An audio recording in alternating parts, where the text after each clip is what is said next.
आसान लफ्ज़ों में अदब में एक कॉन्सेप्ट है कि ह्यूमन दो होते हैं।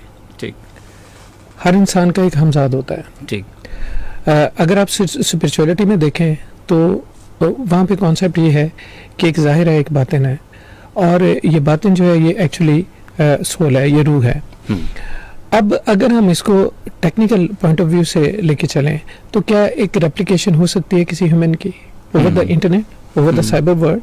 क्या रेप्लिकेशन हो सकती है? And that's what philosophy has been adopted under this concept. Okay. अब हम क्या करना चाहते हैं? क्या हमारा मेटावर्स क्या वही परफॉर्म कर सकता है? Once the things are trained, the elements are trained through the relative models, and और फिर उसकी implementation accordingly होती है, तो it is possible। अब हम बात करें मेटावर्स पे, जो कि virtual reality की extreme है। ठीक। once यानी वो एक ह्यूमन को रेप्लिकेट करने जा रहा है। तो इससे पहले की जो आप बात कर रहे थे सोच की, तो वो तो दुनिया बन चुकी है, बस चुकी है। वर्चुअल रियलिटी पे इतना सारा स्टफ मौजूद है।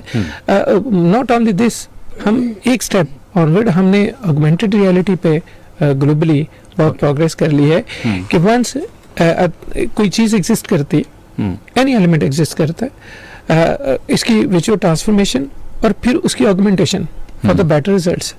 तो ये तो अब डिबेट्स में एक ओल्ड डिबेट हो गई। Virtual reality is not a new thing. इसके बहुत सारे एलिमेंट्स अब तो नए इमर्ज हो रहे हैं। बिल्कुल सर, जो